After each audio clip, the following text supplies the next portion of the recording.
kami umpamanya. Ganau kita nak nyimpan 1 kilo itu. Kemana arahnya? Tapi kalau dia ditempatkan di masjid,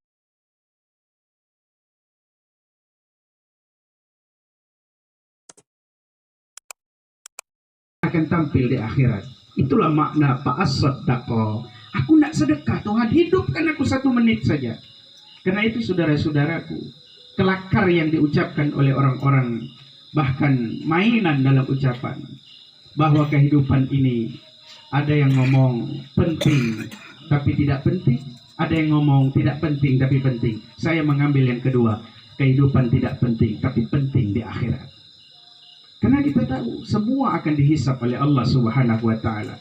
Dan kita berdoa semoga almarhumah Susilawati binti Supat, Allah taala berikan ampunan kepada beliau, amin.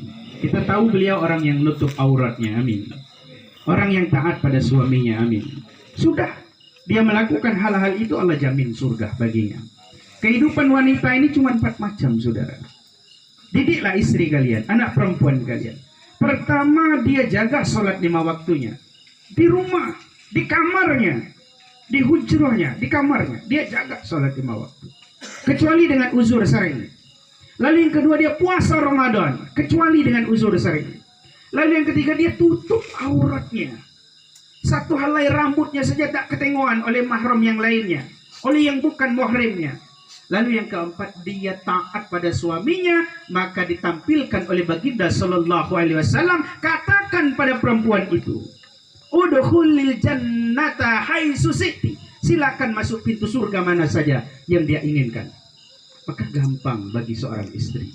Maka didiklah istri kalian, tutup auratnya.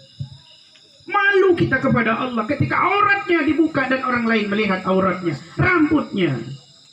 Benar apa benar kira-kira? Maka didiklah itu. Dan tidak akan memberatkan kita di akhirat. Yang belum, tidak terlambat, didik mereka. Karena sesungguhnya akhirat itu nyata, saudaraku.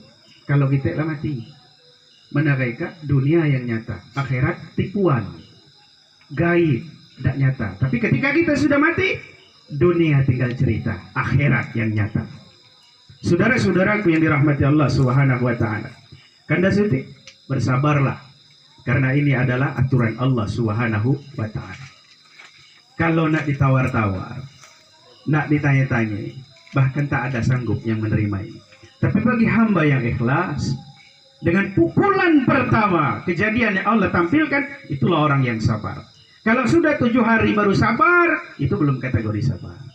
Kalau 40 hari sudah kejadian kematian baru tampil sabarnya dalam hatinya, belum dikatakan sabar. Kata Nabi Sallallahu Alaihi Wasallam, orang yang termasuk dengan sabirin, orang-orang yang sabar, ketika ditempa dengan pukulan pertama, dengan ujian. Itulah orang-orang yang sabar. Sadar? Ya, itu milik Allah. Menangis manusiawi, bersedih manusiawi, tapi tidak terima dengan takdir Allah, itu bukan hamba Allah yang saleh.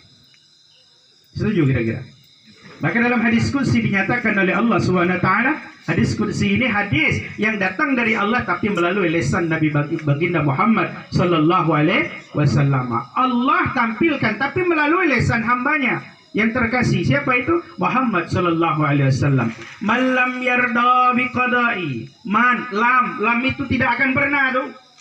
Man, siapa orang, lam tidak akan pernah, siapa man, yarda yang tidak ridho, siapa man. Ada orang yang tidak ridho, kata Allah, dengan takdir, dengan ukuranku, dengan ketentuanku, kata Allah. Walam yasbir alal bala, malam hari ini perumpamaan, tak sabar dengan ujian. Bala itu bahasa Arab, tapi jamaknya adalah balaun wa bala, yang disebut dengan bala besar. Tak sabar dia. Walam yaskur ala ni'mat, dan tidak syukur juga dengan nikmat yang aku berikan, kata Allah. Falyattahis ilahan siwai, silakan cari Tuhan selain aku, kata Allah. Allah tantang bagi kita. Kalau seumpamanya tidak sabar dengan ujian Allah nih, tidak syukur dengan nikmat yang Allah berikan tuh, nikmat itu besar, saudara-saudara. Kita pacak pergi ke masjid nih, angkat kaki, itu nikmat besar. Kita bisa mengucapkan la ilaha illallah, itu nikmat besar.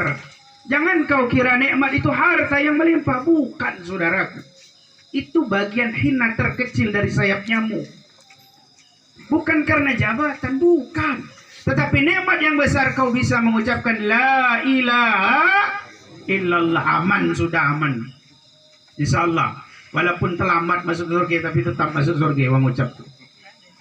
Insyaallah di yang hadir malam hari ini kategori aman, la ilaha illallah. Macam tu Ustaz, gampang bae mati lek nyebut tahu membaca. Mendak selesai kamu. Karena ucapan terakhir itu sesuai dengan perbuatan kita sehari-hari. Kalau kita umpama sehari-harinya dicontoh nih contoh. Setiap malam orang itu telah menghabiskan waktunya 10.000 kali bersolawat kepada Nabi. Nah dia antak sakaratul maut. Nak sakaratul maut. Tak mungkin Allah cabutkan nyawanya di dalam suatu hadis kecuali Nabi hadir di tempat dia. Ada sakaratul maut. Nabi ajak dia. Nabi kabarkan kepadanya. Ini contoh lah. Orang yang dawam 10.000 solawat setiap malam. Orang yang dawam tahajud setiap malam. Maka khodam tahajud itu akan hadir ketika dia sakaratul maut. Maka jangan enteng kehidupan kita ini. Apa yang kita gawekan sehari-hari, itulah akan tampil ketika kita sakaratul maut. Maka dawamkan ya sesuatu yang baik. Dan semoga Allah Ta'ala memberikan ampunan kepada almarhumah. Amin. Dan kita semua ambillah pelajaran saudara. Tidak tahu gitu ya. Yang namanya kematian ini, death is mysterious problem. Mati ini adalah problem, masalah yang misteri. Tidak pernah tahu. Tapi kita yakin bakal mati. Ujian kita yang tidak mati. Siapa yang katakan tidak mati? Itu di media-media udah tampil ulama-ulama mati. Bayangkan satu ulama saja yang mati. La ilaha illallah Muhammad Rasulullah. Seluruh alam semesta ini menangis. Satu ulama saja. Bayangkan hari ini, malam hari ini kan Dasulti. Keluarga kita yang meninggal bukan main sedihnya kita. Bayangkan satu ulama yang meninggal. Satu habib yang meninggal. Maka akan perdamkan seluruh cahaya-cahaya. Kenapa? Ilmu berangsur diangkat oleh Allah Subhanahu wa ta'ala. Bayangkan, kita sudah hidup, sudah tidak berilmu, tidak belajar ilmu, tidak dekat orang yang berilmu, bahkan membenci orang yang berilmu. Bayangkan kehidupan kita, saudara-saudara. Maka malam hari ini, alhamdulillah kita semua bisa berkumpul. Dan saya akan Dasutik, bukan tamu malam hari ini, adalah saudara, keluarga yang berdiri di antara keluarganya. Aku nak mengingatkan saja. Dan ini khusus untuk diri saya pribadi. Saya tahu saya akan mati, dan kalian pun akan mati. Maka bersiap. Anak, jangan kita masalah dengan anak, Kanda Sulti. Ada anak masih kecil-kecil, nanti bagaimana kehidupannya? Oh, ada fitrahnya masing-masing. Jangan ambil pusing kita. Percayalah takdir Allah itu. Percaya. Rezeki anak kita sudah ada garis tangannya masing-masing. Karena kita saking cemasnya membuat keimanan kita luntur. Karena kita tak tahu rahasia Allah SWT di balik semua kejadian. Dan kalian harus memahami Allah itu amat baik, amat dekat, lebih dari ulat leher kalian. Orang tua belum dekat. Ketika engkau berpergian, orang tuamu tinggal di rumah. Ketika engkau berpergian, istrimu tinggal di rumah. Ketika engkau dapat masalah, anakmu tidak bakal ikut daripada masalahmu. Kadang-kadang cuek dengan masalahmu. Tapi siapa yang dekat denganmu? Allah Subhanahu wa ta'ala. Engkau masih saja tidak taat kepada Allah, lalu dengan cara apa lagi Allah akan mengingatkan Anda? Harta sudah kasih, jabatan sudah kasih, kesehatan sudah Allah kasih, keturunan Allah sudah kasih, masih juga tidak taat kepada Allah. Dengan cara apa lagi Allah akan memanggil Anda sekalian? Maka saudara-saudaraku, ingatlah pesan Baginda Sallallahu Alaihi Wasallam, kafa bil mauti wa'idun. Cukup kata Nabi. Kafa itu kafa yakfi, cukup. Bil mauti wa'izun, kematian ini sebagai penasehat. Orang yang dapat nasihat dengan kematian, insya Allah itulah orang yang cerdas. Maka orang yang cerdas itu azkiya, zikir, yang dikatakan zakian, azkiya, orang yang cerdas itu orang yang pintar, orang yang paling banyak zikrul maut, mengingat kematian. Dia tahu dia akan jumpa kepada Allah Subhanahu wa ta'ala. Yang membuat kita berat jumpa kepada Allah itu modal cul. Beratnya itu jumpa. Yang berat membuat kita balik daripada perantauan itu sencul. Ongkos dak kate, oleh-oleh cul. Itulah yang membuat kita berat paling. Tapi kalau ongkos ada, transportnya dijamin, kendaraannya ada, oleh-olehnya siap, keluarga menanti di rumah, senang tidak kita pulang? Kena siap. Mendak siap, dah lewang ketakutan. Mono malaikat Tuhan, ya Allah, lu mati tapi lah saya asik mati. Ya Allah ya Tuhan. Tahu dia ya Allah ya Tuhan, tapi hak-hak Allah tidak dia lakukan. Bukan main kita malam ke-18 Ramadan, betul ya? 18 Ramadan. Ambil nih 10 pertengahan, ampunan Allah berlimpah ruah. Surga dibuka, neraka dikunci rapat, setan dibelenggu. Tapi masih ada baik setan yang berkeliaran. Ramadan ini masih ada baik. Ini makna hadisnya, bukan setan itu diikat dengan rantai, bukan. Ini makna hadisnya, bukan begitu. Surga dibuka pintunya, maksudnya tidak ada lagi perbuatan buruk kecuali Allah Ta'ala memberikan keberkahan-keberkahan. Apa yang disampaikan oleh Pak Karman tadi, bahwa telah dibacakan 2 kali mau 3 kali khatam Al-Quran, dikhususkan pahalanya untuk almarhumah. Sampai itu. Yang ngomong tidak sampai, angkat tangan. Aku nak nunjuk uang. Sampai. Mendak saya mati lah ngam. Aku macam mendak sampai balik lagi lah. Nyuk tahu aku. Sampai. Jangan ngomong tak sampai, baca Fatihah kepada mayit tak sampai. Sedekah dengan orang yang meninggal tak sampai. Woi. Maka bacalah buku banyak-banyak. Karangan ulama banyak-banyak. Kenapa tak sampai? Ini contoh. Ada orang duduk sama kita, beragam itu. Bukan doa, tapi beragam. Bak nganang gaung dalam kuburan. Marah gitu. Ngomong jadman marah gitu. Benar tak? Berarti ngomong bahaya sampai.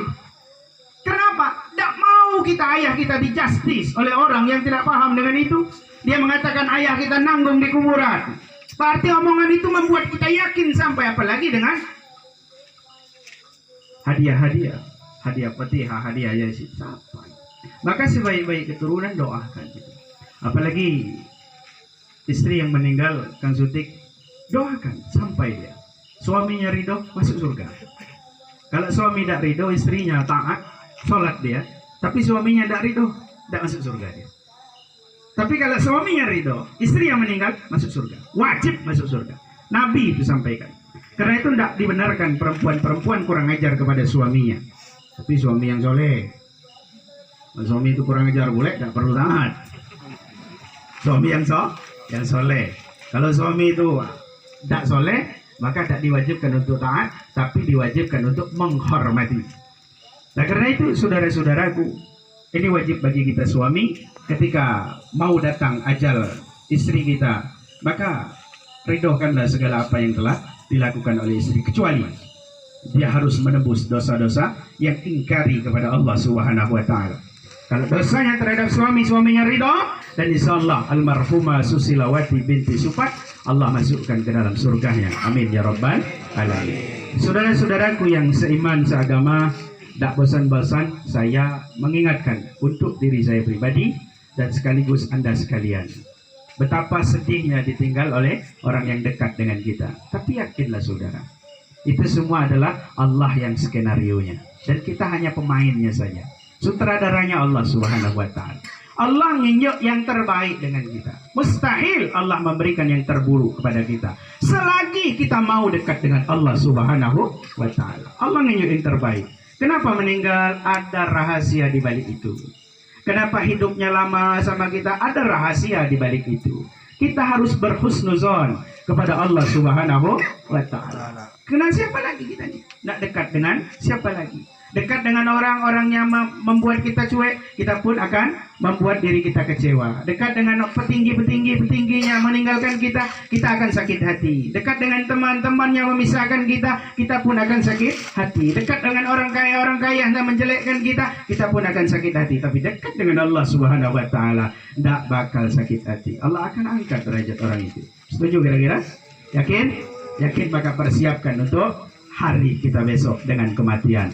Semoga bermanfaat, dan Kanda Sotik doakan selalu suami kepada istri, Kemudian ketika istrinya hidup, suaminya meninggal, doa istri sampai kepada suami, cuman agak lama. Beda doa anak kepada orang tua, beda. Tapi kalau doa suami kepada istri, sampai tapi lama, ada proses. Tapi kalau doa anak kepada orang tuanya, tidak ada lagi itu. Sebelum mati berkedip, sebelum napas kita diucapkan lagi dan dihirup lagi, Allah sudah angkat doa-doa itu. Maka jangan sia-siakan, apalagi bulan Ramadan ini, maka kejar ampunan Allah Subhanahu wa Ta'ala itu. Tidak mungkin kita bisa membuktikan Ramadan besok bertemu lagi. Hari ini jangan disia-siakan. Semoga Allah Ta'ala mengampuni kita semua dan kita sadar bahwa kita akan berpisah kepada seluruh apa yang kita cintai, apa yang kita miliki akan berpisah kepada kita. Maka baik-baiklah dalam kehidupan. Nak sampai kemana lagi? Sebelum datangnya taubat, menla azal datang kepada kita, tak sempat lagi taubat, selesai urusan lagi. Karena itu mumpung masih ada kesempatan, maka carilah karunia Allah Subhanahu wa Ta'ala dengan bertaubat. Dekatkan. Orang nak ngomong apa itu serawang lah. Kadang-kadang kita baru nak hijrah dikit orang nak ngomong. Apalagi nih maraknya dengan saudara kita yang jamaah. Masuk jamaah dikit lah domong uang. Sabarlah kalian para jamaah. Hidupkan agama itu. Setahun 2 tahun orang ngomong tubuh dan tuh bosan yang ngomong tubuh. Malah dia yang merugi. Betul apa betul kira-kira? Nah karena itu kita yang sudah baik, baikkan lagi. Yang belum baik, anjurkan dia supaya ikut baik. Karena itu agama ini luas sekali. Jangan kita baca buku satu, membid'ahkan yang lain, menjelekkan yang lain. Kita lihat dulu kita ini siapa kita ini. Entah lebih buruk dari mereka atau kita lebih durjanah dari mereka. Karena itu orang yang dekat dengan Allah pasti dibimbing oleh Allah Subhanahu wa Ta'ala. Demikian saja, semoga ada manfaat dan tidak ada perpecahan di antara kita yang sudah-sudah. Dan kemudian kita persiapkan untuk akhirat kita. Kita tahu kita akan kembali kepada Allah Subhanahu wa Ta'ala. Demikian, semoga ada manfaat. Dan saya sudah berangkat tadi, berniatkan Dasotik berangkat ke Sukarami. Pahala daripada hari ini saya tampil hari ini, saya hadiahkan untuk umat bak saya di alam kubur. Semoga Allah Ta'ala mengampuni mereka berdua. Amin ya Rabbal Alamin. Wallahu a'lam bishawab. Assalamualaikum.